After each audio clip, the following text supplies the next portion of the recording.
샬롬. 오늘도 성경 일독 말씀 묵상에 함께 하시는 성도 여러분, 주님 이름으로 환영합니다. 찬송가 436장 나 이제 주님의 새 생명 얻은 몸, 우리 함께 찬송하겠습니다.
오늘 말씀은 레위기 22장, 23장, 26장을 읽게 되는데요. 그 중에서 22장 31절에서 33절 말씀을 함께 보겠습니다.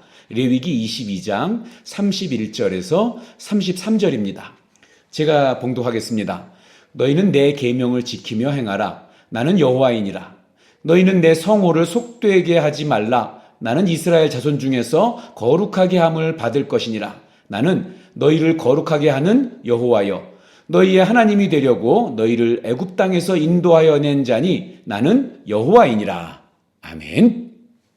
2월 12일 수요일 성경 일독 모세와 함께 떠나는 여행, 오늘은 레위기 22장부터 24장까지 함께 읽으실 텐데요. 오늘은 거룩하다, 구별한다, 그리고 나는 여호와다, 이 단어를 주목하면서 말씀을 읽어보시면 좋겠습니다.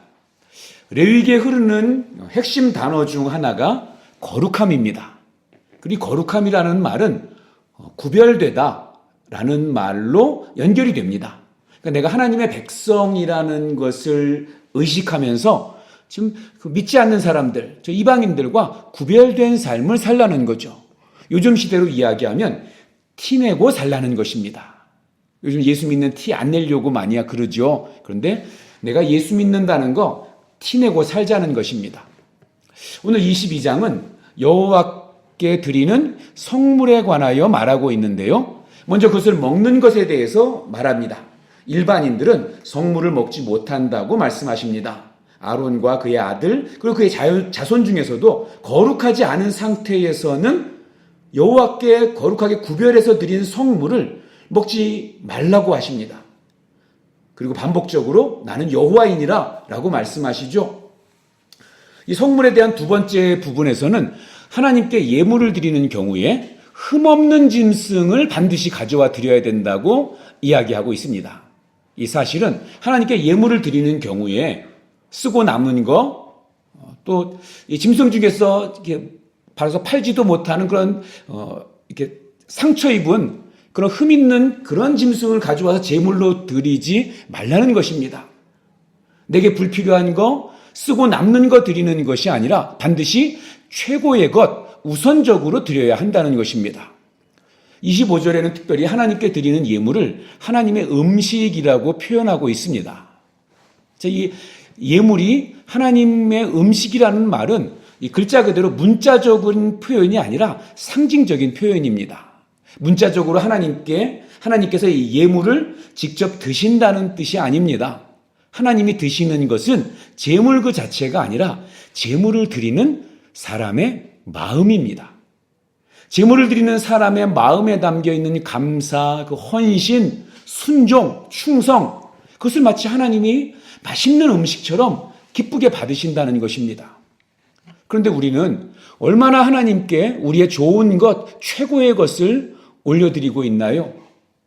하나님께서 분명히 오늘 레위기를 통해서 가장 좋은 것을 구별하여 하나님께 드려야 된다라고 하셨는데, 여러분이 구약의 맨 마지막 책 말라기에서는요, 하나님께서 너희들이 가져오는 그 병든 예물을 받기 싫다. 이제 그만 가져와라. 저 성전에 문 걸어 닫아라. 이렇게 말씀하십니다. 그러면서 그런 것들을 너희가 존경하는, 아니 너희가 아는 다른 사람들에게 선물로 줄 수 있겠느냐고 그렇게 되물으십니다. 최고의 것을 구별하여 드리기는커녕 내가 쓰고 남는 것, 내게 별로 가치가 없는 것을 적선하듯이 의무감으로 드리고 있었던 것입니다.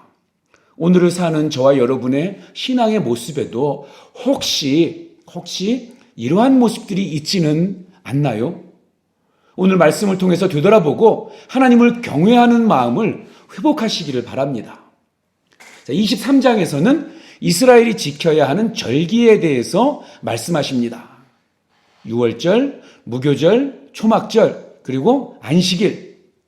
이 엿새 동안은 일을 하지만 특별히 일곱째 날은 쉬라는 것입니다. 여호와의 안식일이기 때문입니다. 우리의 날들 중에서 한 날을 구분하라는 것입니다. 사실은 다 똑같은 날인데 그 중에 하루를 안식일과 절기로 이렇게 정해서 기억하여서 먼저 하나님께 구별하여서 드리는 것입니다. 우리의 마음과 우리의 삶을 하나님께 드리는 것이죠. 자, 24장에서는 성소 안에 계속해서 등잔대에 등잔불을 켜라고 말씀하십니다. 그리고 역시 아무 기름으로나 켜는 것이 아니라 구별된 순결한 기름으로 해야 합니다. 그리고 여호와 앞에 진설해야 될 떡에 대해서 이야기합니다. 진설병이라고 이야기하죠. 자, 이것 역시 구별된 순결한 그 상 위에, 성소 안의 진설병 상 위에 정결한 유향과 함께 이 진설병 떡을 이렇게 올려놓아야 되고요. 아론과 자손들은 그 이후에 그것을 구별되고 거룩한 곳에서 나누어 먹어야 합니다. 22장부터 계속되는 이 구별됨의 율례들의 연속이 계속되고 있는데요. 그런데 24장 10절에 갑자기 조금은 생뚱맞은 이야기가 나오는 것처럼 보입니다. 그것은 어머니는 이스라엘 사람이고 아버지는 애굽 사람인 어떤 사람의 이야기입니다. 아마 흔한 경우는 아닐 텐데요. 이 사람이 어느 날 여호와의 이름을 모독하고 저주합니다. 사람들이 이 사람을 끌고 모세에게 갑니다. 모세는 그를 가두어 두고 하나님의 그 말씀을 기다립니다. 그리고 하나님이 모세에게 말씀해 주십니다. 누구든지 하나님을 저주하면 죄를 감당할 것이다. 여호와의 이름을 모독하면 돌로 쳐 반드시 죽여야 한다. 라고 말씀하십니다. 그리고 이어서 사람 간의 피해 보상에 대한 율례를 주십니다. 사람을 죽인 자는 죽여라. 짐승을 죽인 자는 짐승으로 갚아라. 이웃에게 상해를 입혔으면 그대로 갚게 해라. 상처는 상처로, 눈에는 눈으로, 이에는 이로 갚게 하라는 것입니다. 사실 이게 우리는 이 의미에 대해서 잘 알고 있는데요. 눈에는 눈, 이에는 이. 이것이 굉장히 잔인하게 들리죠. 그래서 어떻게 사람을 좀 다치겠다고 똑같이 다치게 할지, 왜 하나님 그렇게 잔인하지? 라고 의문을 가지는 경우도 있습니다. 그런데 이거는요, 잔인한 법이 아닙니다. 권세가 있는 사람들은, 또 힘이 좀 있는 사람들은 피해본 만큼만 되갚아주지 않습니다. 몇 배로 복수하죠. 창세기 4장에 우리 가인의 우선 람에게 이야기가 나오는데요. 그가 그 아내에게 자기가 이제 힘이 있는, 권세가 있는 사람이었는데 아내에게 자랑을 합니다. 나는 누가 나에게 조금만 상처를 입혀도 그를 죽였고, 소년이 나에게 상체기를 입혀도 나는 그를 죽였다. 나는 77배로 복수하는 사람이다라고 자랑하고 자기의 힘 있고 권세 있는 것을 자랑을 합니다. 그러므로 이 눈에는 눈, 이에는 이라는 율법 조항은 잔인한 복수가 아니라 부와 권력을 가지고 있는 자들이 자기가 받은 상해 몇 배로 이렇게 보복하는 것을 제한해주고 보호하는, 연약한 사람을 보호하는 역할을 하고 있는 것입니다. 자, 그런데요, 이 법률 이후에 이스라엘 백성들의 행동을 보여주는 24장 마지막 23절을 보면 이스라엘 백성들이 하나님을 저주하고 모독한 일을 끌어다가 돌로 칩니다. 좀 당황스러울 수 있는 판결일 수 있는데요. 아니, 상처에는 상처로, 눈에는 눈으로, 이는 이로 갚으라고 하셨는데 왜 하나님에 대한 저주와 모욕은 죽음으로 갚아야 하지? 너무 가혹하지 않는가? 하나님 너무한 거 아니야? 라는 생각을 할 수도 있습니다. 그런데요, 누구보다도 이 피조물인 사람과의 인격적인 만남과 교제를 원하시는 하나님 앞에서 그 이름을 저주하고 모독한다는 것은 하나님의 존재에 대한 부정입니다.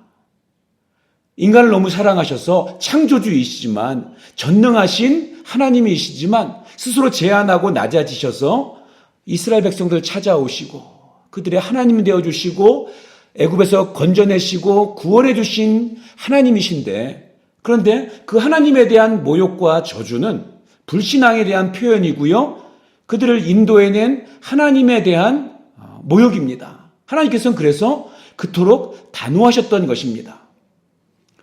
22절의 성경은 이 모든 법들은 모두에게 다 동일하게 적용된다라고 말씀하시면서 나는 너희 하나님 여호와임이라 라고 말씀하십니다.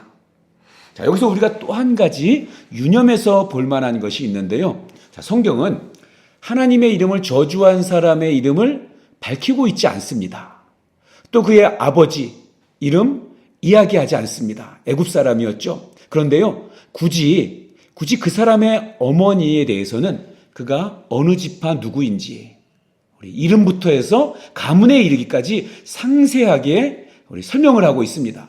무엇을 말하는 것일까요? 하나님께서는 자녀의 불신앙에 대한 책임을 그 믿는 부모에게 묻고 계신다는 것입니다. 내 몸으로 낳은 자식이지만 내 마음대로 내 뜻대로 되지 않아서 속상하다는 거 압니다. 그래서 내 마음 아프다는 것도 압니다. 하지만 그럼에도 불구하고 하나님께서는 부족한 우리를 믿고 우리 가정에 주신 그 자녀들이 성령의 기름으로 자기의 인생을 밝혀나가고 하나님의 말씀으로 인생을 살아가도록 교육하고 양육할 책임과 의무를 동시에 부모에게 주셨다는 것을 꼭 기억해야 합니다. 그러기에 부족하다고 느끼면 느낄수록, 모자라다고 느끼면 느낄수록 우리 역시 은혜의 지성소 앞에 나아가서 말씀과 기도로 나의 영혼을 밝히면서 기도하며 하나님께 힘을 얻어서 우리 자녀들을 올바로 양육하고 인도해야 합니다. 오늘 하루 부족하고 모자란 그러한 이 존재들이지만 하나님 말씀 앞에 설 때에 그 은혜로 밝혀지고 채워지는 은총의 삶이 되기를 소원합니다. 사랑하는 여러분, 우리들은 오늘도 또 하루를 살아가게 될 것입니다. 오늘 살아가게 되는 이 하루라는 시간 속에서 여러분은 무엇으로 이 시간들을 채워가시겠습니까? 세상의 욕망으로 채우시겠습니까? 아니면 말씀에 대한 순종으로 채우시겠습니까? 여러분, 하루를 산다는 것은 그 하루를 통해서 하나님께 나의 시간을, 나의 삶을 예물로 드리는 것입니다. 여러분의 삶이 사랑과 순종과 섬김으로 채워지는 거룩한 예물이 되기를 간절히 소원합니다. 오늘도 하나님께서는 우리의 삶을 받으시기를 원합니다. 우리의 삶을 통해 하나님께 거룩한 예물을 드릴 수 있는 참된 성도 되시기를 주님의 이름으로 축복합니다. 기도하겠습니다. 하나님의 위대함을 봅니다. 그리고 아무것도 아닌 우리, 마치 모든 것을 할 수 있는 것처럼 또 이렇게 모든 것을 누려야 마땅한 것처럼 생각하고 요구하고 불평하며 살았던 우리들의 모습을 하나님 앞에 내려놓습니다. 온 땅의 주인 되시고 열방의 통치자 되시는 여호와 하나님 바라봅니다. 그리고 겸손하게 여호와 하나님께 우리의 모든 것을 구별하여서 드립니다. 우리의 마음을 드리는 시간, 또 우리의 이 예물, 우리의 삶과 우리의 노력, 수고 하나님 기쁘게 받아 주시옵소서. 우리의 은혜와 우리의 감사의 제목 되시는 예수님의 이름으로 기도하옵나이다. 아멘. 오늘도 하나님의 말씀 가운데 하나님 주시는 은혜와 평강이 가득하기를 축복합니다. 사랑합니다. 축복합니다.